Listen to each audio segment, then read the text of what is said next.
ñu ñoo dem ba World Cup sigil Sénégal sigil Africa xoolal 2002 ñoom El Hadj Diouf Linguère Pape Malick Diop Pape Bouba Diop ñii Wakaam ñii fii ñii Jaraaf Sénégal leen defaree.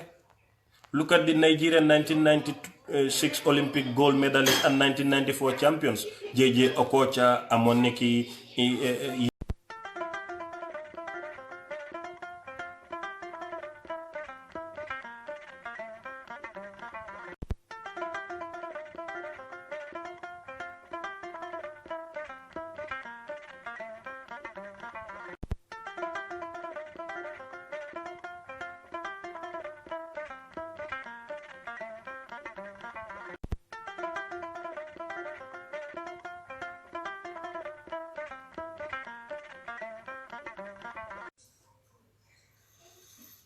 أعوذ بالله من الشيطان الرجيم بسم الله الرحمن الرحيم الحمد لله رب العالمين والصلاة والسلام على رسول الله صلى الله عليه وسلم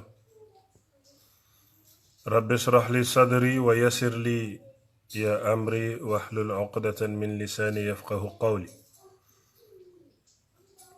مانغي سانت يالا دي جولي تي يونت يالا محمد صلى الله عليه وسلم دي ñaan yàlla mu taxawuñu moom yàlla mi nga xam ne moom mbindee fi mooy seen buur mooy seen borom te dogalam rekk mooy am ci ñoom di yëgal suma mbokk yi nga xam ne dañu amoon suma numéro WhatsApp ku ci mel ni Iliman Sow dégg naa ko xam naa tamit ne Cheikh Ibrahim Khalil Top ak ñu mel noonu dinañ ma ci namm lool duñ ma ci gis dara xew ci ma dem ba gis ne suma diggante ak suma boroom bari gu ma baril WhatsApp mu ngi ciy dox dem naa ba mu may tardeel ci jaamu yàlla te su fekkee ne nag lu dul yàlla mu ngi lay xañ yàlla rek loolu dafay doon bàkkaar ci yow dafay doon it kiiraay ci yow ma génnee WhatsApp ndax bi may jëli wirda du ci WhatsApp laa ko xamee bi may tarbiya du WhatsApp bi may jàngi du WhatsApp kon su ma demee ba war maa xañ damay tànn génnee ko moo tax ma génnee ko waaye man naxar duma jëlloo décision bànneex duma jëlloo décision ndax damay wax ne ku mer soo demee ba mer bul waat ndax su mer ma jeexee rek waat wa dootul taxaw ku kontaan bul dige ndax su mbégte ma wàccee mën nga am nga dige woon loo mënut moo tax duma mer rek jël décision waaye dafa fekk ne suma digganteeg suma borom damay dem ba bugg a def yenn yi ma xalaat ne diw de yónnee woon na ma message te man li ma gëm mooy nit ku la bëgg ba yëg la ba yónnee la message danga ko war a delloo yëg-yëg boobu tontu ko lii rekk la ma bëgg a waxtaan tey ci mbiri Gambie su may waxtaan ci mbiri Gambie nag anglais yi dafay bëri wolof bi dafay changer ndax ñi may waxal xam nga waxtaan li ci gën a neex mooy nga xam yow ñan ngay waxal ak ñan ñoo lay déglu dafay yombal sa wax yonent sallallahu alayhi wa sallam bi ko ay jullit rekk tiimee mbiri lislaam la leen wax pare ci bi mu ñëwaatee moom yonent sallallahu alayhi wa sallam xam ne jullit yëpp gëm neen yàlla daf leen tegtal ci yoonu yàlla mu ñëwaat beneen yoon xam ne ñëpp ñu ngi ci yoonu yàlla mu wan leen yàlla kooko yonent sallallahu alayhi wa sallam yàlla na yàlla fayal ñu ko kon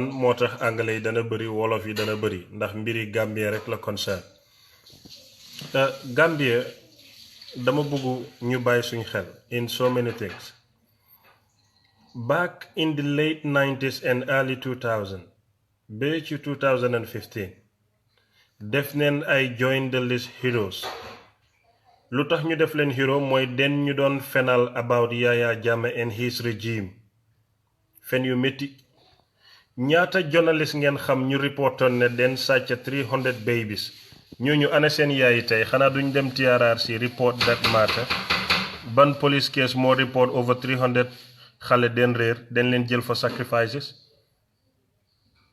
te Gambia tuuti na tuuti boo xam ne 10 xale fu ñu réer dëkk bi yëpp yëg ko because ñun bariwuñ we are less than 2 million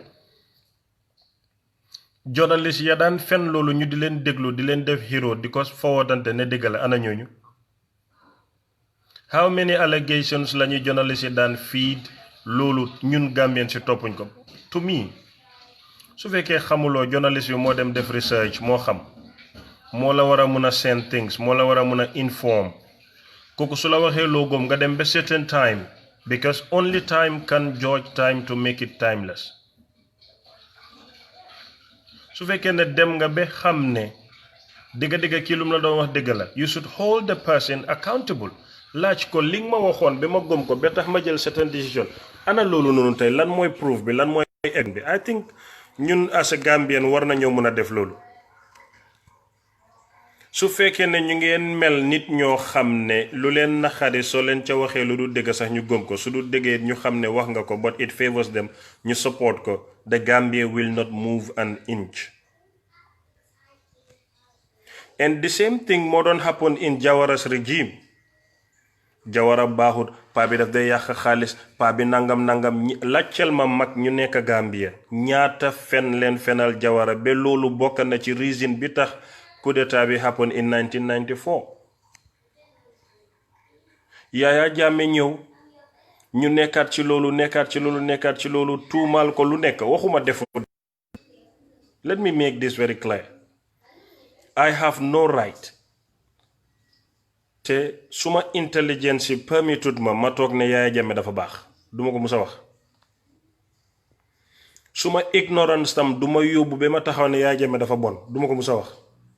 The point I'm trying to bring here is let us be reasonable and sensible in all times.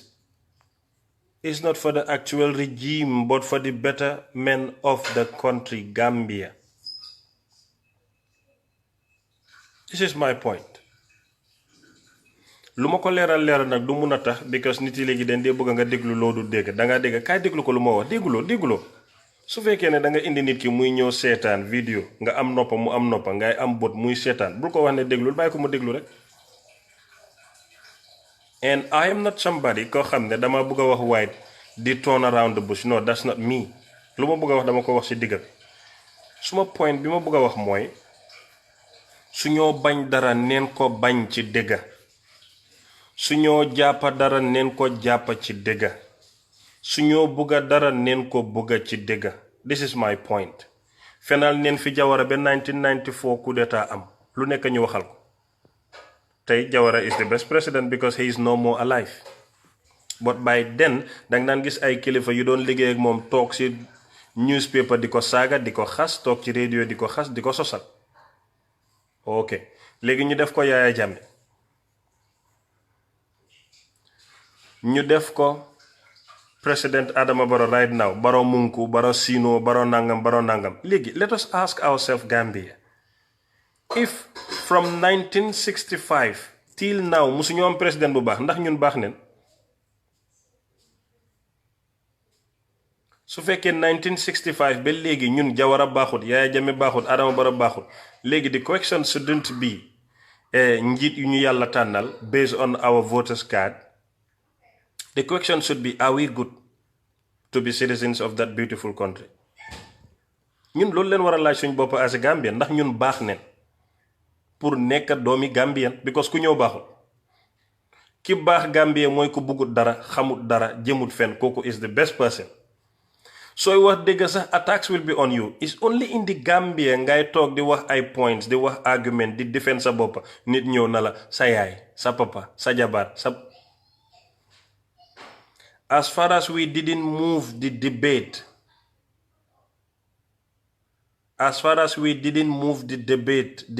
to facts and evidence, the Gambia will never move forward.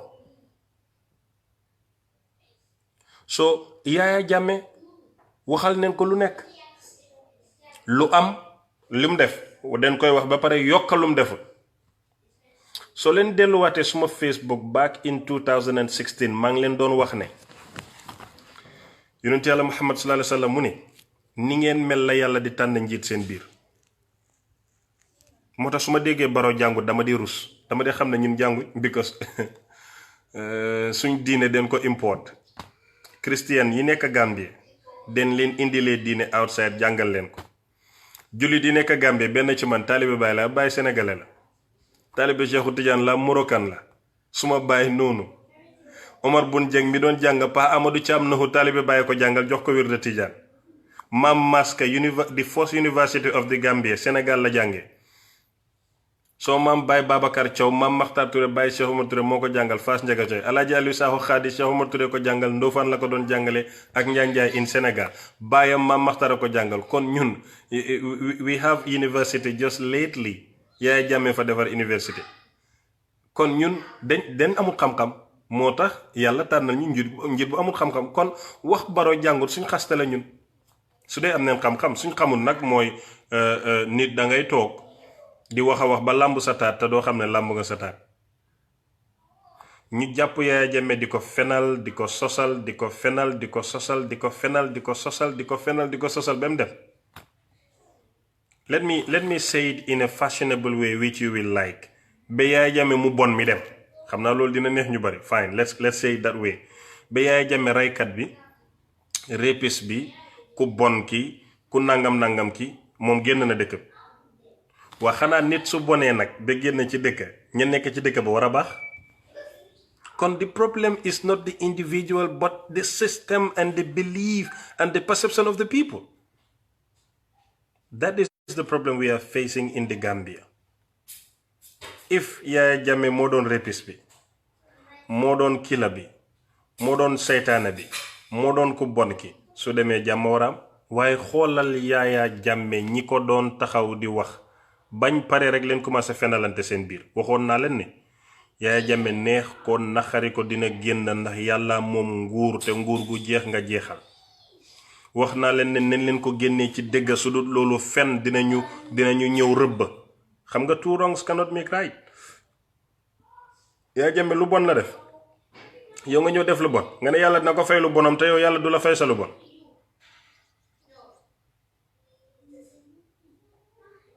Yaya Jammeh dafa def lu bon yàlla na ko fay yow nga def ko lu bon nga ne yàlla du la ko fay. xanaa yàlla ñaaral nag. moo tax yàlla dafa jege ba dara umput ko. mu tey ba du interfere te time bi jotut. mu xam te bari sutura. am doole te du ko wane. daf koy jàngale. yàlla du wane dooleem da koy xamle di ko jàngale. ndax amul benn interest wane dooleem. wane dooleem mooy show up. léegi nag fen yañ doon fenal Yaya Jammeh ak sos yi ak naafeq yi. let me tell you this. if you have a friend koo xam ne amuloo benn purpose with him, sa only purpose with your friend mooy kaa ñu ànd xeex kii yéen ñaar da ngeen a mujjee xeex. May Ahmed Fatty bi jiite parti politique bu ndaw bi waay GMC foog na GMC su ma ko déggee sa moto laa dee xalaat. May Ahmed Fatty du jigéen góor la xëy na tur baa xaw a jigéen. moo fi toogoon sosal Yaya Jammeh ne moo sàcc nangami xaalis ci Central Bank bu Gambia. ku bokk ci leadership coalition bi jàng ba nekk lawyer am political party war a jiite réew mi toog ci télé fenal askan wi danga war a jéggalu. May Fatty still génnul ak bindam yu bari. I'm not attacking May Fatty. I'm just trying to make a point pour mu clair ñu mun koo understand. bindam yu bare waxam ju bari ba léegi jàkkaarloowut ak askani Gambie ne man Ahmed Fatty dama waxoon lii fii laa ko beesoon. su munta wax dama fen su fekkee dafa am ego ba munta taxaw ne dama fen mu ne dama juumoon maa ngi leen a jéggalu. loolu mooy respect askan. waaye fenal ñu bañ xam ne fen la te waxoo ñu balal ñoo xam May Ahmed Fatty dafa yeb Gambie. dafa yeb Gambie. and still nit yaa ngi ko celebrate di ko màggal. people are celebrating May Fatty. ba mu waxee loolu Khalifa Sall moo génn ne du dëgg. te àdduna dem na ba ñu xam ne loolu du dëgg. wel bañ àndee ñoomi neen ci seeni jàng ak seen yu rëy ñu dem ba gis ne Adama Barrow mi accident la by président la by accident or by fault waaye xamut dara munta jiite réew. ñu lal seeni pexe ci lu dul dëgg bugg ko def constitutional coup d'état. mbir ma daanu kii génn kële génn. kon as a Gambian ñi doon wax ne Yaya Jammeh baaxul ñoom leen óolu. li njëkk a def ñoom mooy lañ doon accuse Yaya Jammeh leen def Yaya Jammeh. xam nga man ma ne la yow duma nga lekkati nit nga ba pare ma di la lekk. kon man lan la we should find a word for them. if Yaya Jammeh is the witch, them who are eating the witch, what should we call them? kii lekk dëmm nuñ ko war a woowe? nit koo xam ne dafa lekkati yàppa kooku naka lañ ko war a woowe? parce que Yaya Jammeh mooy duma bi moo lekk Gambie moo nangam léegi ñu lekk Yaya Jammeh nan leen war a woowe? alalem jim fi bàyyi woon jaarale wuñ ko yoon. ku ne jël jox sa jabar jël sa bopp, ñi gënoon a guddal làmmiñ gën a rëy làmmiñ toog ci Facebook bi di ratatati di wax télé yépp ñu dem. ñi ngi toog ci moto Yaaya Jammeh jënd ko ci loo xam ne xam nañ ne du dëgg, kon respect guñ askan bi, gëmuñ luñ doon wax, ay fenkat leen, ay naafeq leen, àdduna leen jiital. moo taxit moo tax sooy xeex mbir lu yonentu waxoon rek habibaka hawnan ma hasha an yakuna baghidaka yawman ma wabghid baghidaka hawnan ma hasha an yakuna habibaka yawman ma. sallallahu alayhi wa sallam moom dafa xam yàlla ba xam politique. moo tax soo bëggee nekk a good politician you don't need degree, you don't need to graduate from Harvard University, Oxford, all these beautiful names and best universities on earth. You don't need to. You just need to be trustworthy. You need to be faithful, to be loyal. loolu rek nga soxla. waxal dëgg, bëggal dëgg, del def dëgg. boo duggee ci politique rek def changement. You will bring the change. waaye Batambidu, Minister of Justice bu Gambia, xam nga man nag lan moo ma yéem ci ñun Sénégal ak Gambie, waaye wax ji Gambie rek la, si ñun Gambien si dangaa gis ku julli ba am fii lu ñuul mu ngay pratique l'islam, nga gis ko wirde ba tuñ bi xonq, nga gis ko ñàkk nelaw ba bëtami dafay am yeneen koola, lum la wax du dëgg, lum la dig du ko def, saa yoo ko wóoloo mu wor la. ci Gambie ngay gis ñu jàpp sàcc bu sàcc lu tuuti dóor ko ba mu dee jàpp dem julli ji. waa ji lislaam jëmm la,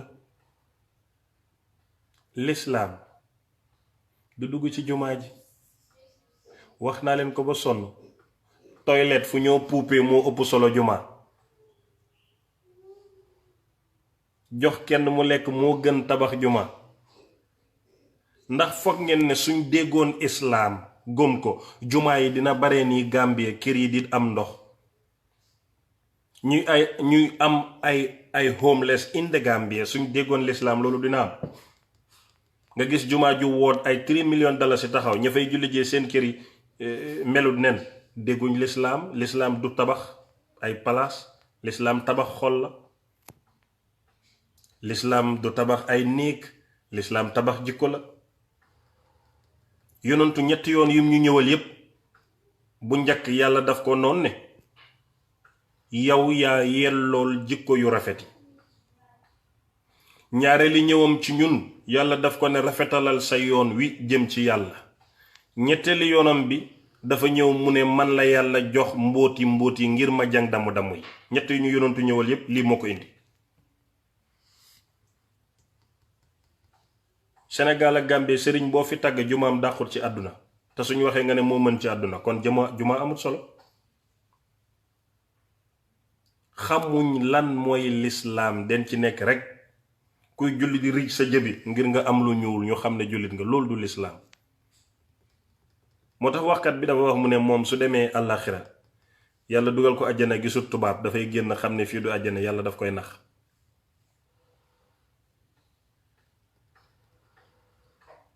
Batambidu, Minister of Justice, maa ngi ko laaj question, ndax alal ji Yaaya Jammeh bàyyi ginnaaw jaarale na ko yoon wala jaaralewul ko yoon. ñi doon wax di coow ci Yaaya Jammeh bay dem asylum bi mu fi bàyyee alal ji, respecté neen réew mi, respecté niti réew mi, ba jaarale mbir yi ci yoon wala jaaralewuñ ko ci yoon. These are questions I pose. Let me warn you Gambians. As far as we are not honest to ourselves, the damage will never be repaired. As far as we don't mean our words, we don't stand for our words, we will be very little to make the change. Without change, our next generation have no place to call home, but a disastrous place, fulen yalla nato. A place where the education system is not good. You graduate and you can't be able to spell your name or to read a simple paragraph. It happens to some journalists. Team paper di ko xool mënuñ ko read. It can be mistake, it can be, but it's a bad education system. As far as we are not honest to ourselves, taking Islam, fighting one another, duñ xam diine duñu jëriñ te dañuy dee doon ay nafex. As far as we don't make Gambia a better place for the next generation, our agriculture system will keep on failing us. Dinañ dem ba mel ni Nigeria di spend $18 million ci toothpick. Manam banti secret ndekookaay Nigeria dina si dépasser $18 millions. As far as we don't make Gambia a better place for our next generation, our health system will fail us and will never fail us, will never stop failing us. Ku feebar ñu yóbbu la Dakar, ku feebar ñu paak la yóbbu America doo faju. We must be honest to ourselves. As far as we are not honest to ourselves, ñu jël ñu xam football, jël leen teg leen ci Gambian Football Federation, duñ musa qualified. We will keep on naming ourselves after Messi's, Cristiano Ronaldo's, Captain Dungas, Paul Pogba, David De Gea, Neuer, the list goes on. But we will never be happy to name ourselves Ato Gomez, Ibu Silla, Jato Cisse, because our heroes will not be celebrated. Neen jël ñi xam football teg leen ci Gambian football so things can move forward. Ñu mun di bàyyi di support Sénégal, di support Mauritanie, di support Bissau. Waxin la waaye Gambia war naa support Sénégal. waaye nag sénégalais bu nekk soo xamee sa bopp Sénégal la war a gënal Gambia. Gambien bu nekk soo xamee sa bopp Gambien moo la war a gënal Sénégal.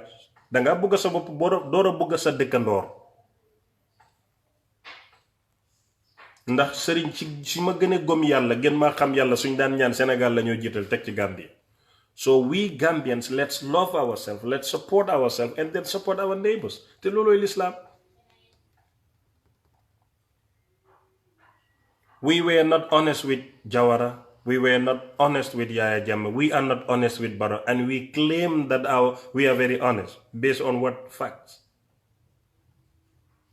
Seetal ñaata tur ñoo doon mbecc di bewti lu ñu wax. Bi Yaya Jammeh génnee ginnaaw ñu nga daw di jënd kiram. Ñu nga daw di jënd moto mi te jaarale wuñ ko yoon. Ñu nga daw di jënd ay trakito yam daan bayee te jaarale wuñ ko yoon. ñu ngee daw di jël ay ori jabaram ak oram di tagg te jaarale wuñ ko yoon. This is what we call criminal justice. And I have a warning for President Adama Barrow, or an advice. Advice boo xam ne maa ngi koo seedaloo yàlla. Honorable Justice Bah Tambidou is not working for the Gambian justice system. It's not working for the president. Boppam la fa nekkal ak ñi ko jege ñi ko neex. Ndax nit su yàggee xiif te gorewut boo ko joxee bool na ko téyel ma ko bala ngaa ñëw moccaat nga fa fekk. Baati olof la ñi dégg olof xam nañ ko. mooy lu professeur Lumumba di wax ne if you elect hyenas to watch after goat, do not cry for the loss of your goat. mu ne soo falee ay bukki ngir ñu sàmmal lay bëy soo ñëwee fekk sa bëy dee bu ko jooy bu ko dëcc yaa jël bukki dénk ko bëy. So it will be very difficult for us Gambians because right now niñ sëkkatale woon président Jawara def ko Yaya Jammeh right now noonu leen def Barrow. Every day nit génn ak story. Every day nit génn ak story. Let us be wise and sensible. Let us be wise and sensible to know who to support. Bu njëkk back in 2016 so indi woon xaj dog teg ko Gambien si tànna leen Yaya Jammeh wala xaj, they will choose the dog ahead of Yaya Jammeh.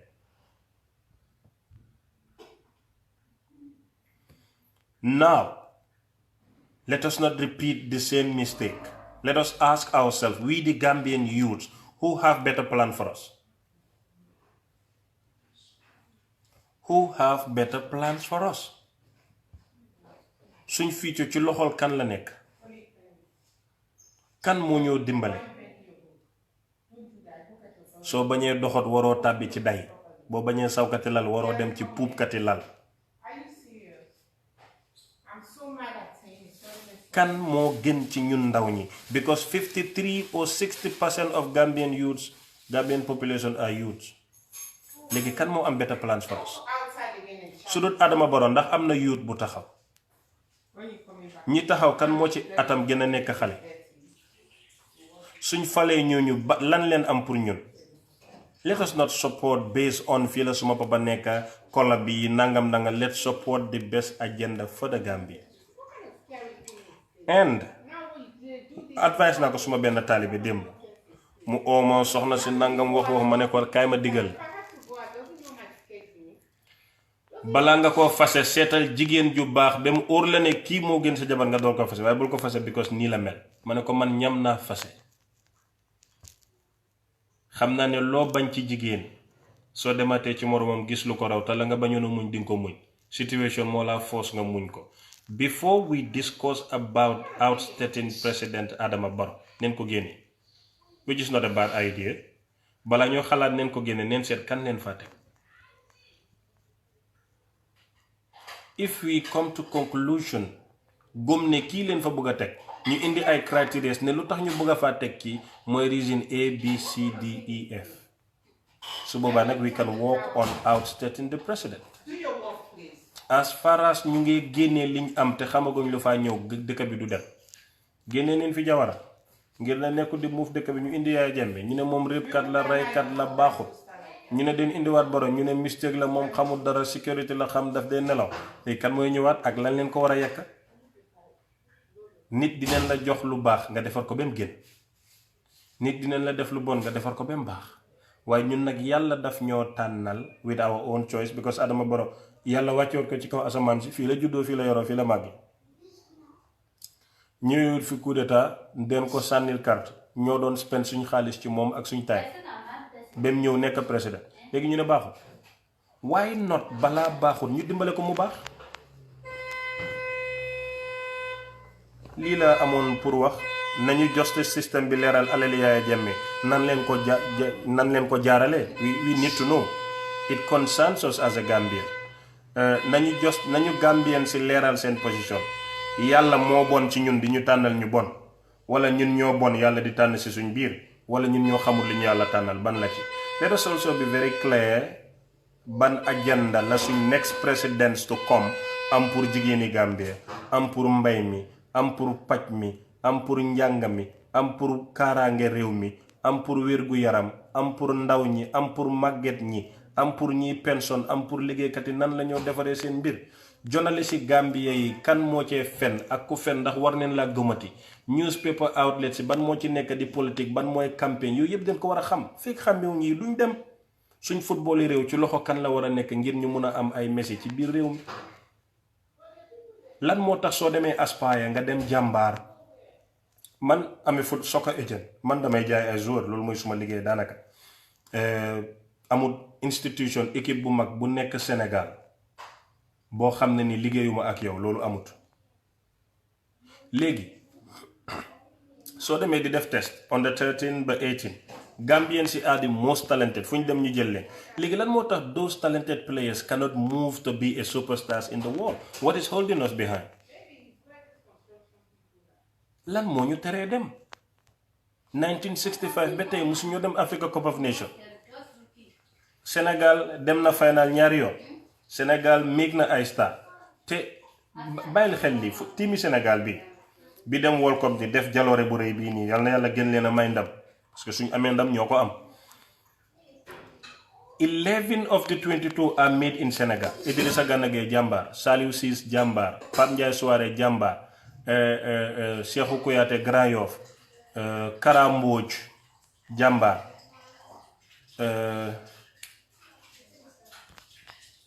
Koné Moussa Konaté Mbour Petite Côte ñii ñëpp biir Sénégal leen defaree ñun ñoo dem ba World Cup sigil Sénégal sigil Africa. xoolal 2002 ñoom El Hadj Diouf Linguère Pape Malick Diop Pape Bouba Diop ñii Wakaam ñii fii ñii Jaraaf Sénégal leen defaree.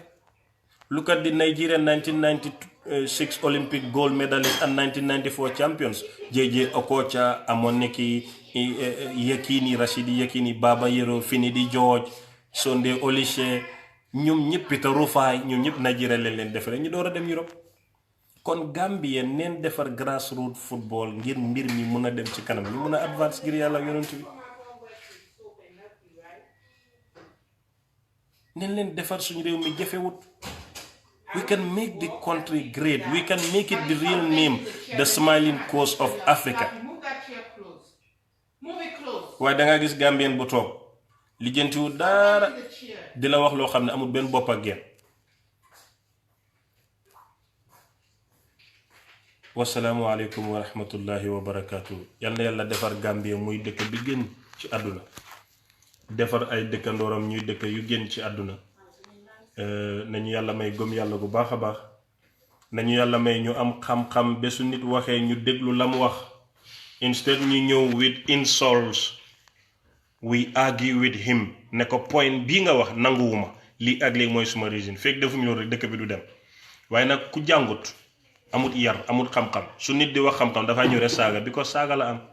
saaga mooy matériel bi baadoola di jëfandikoo against human bi.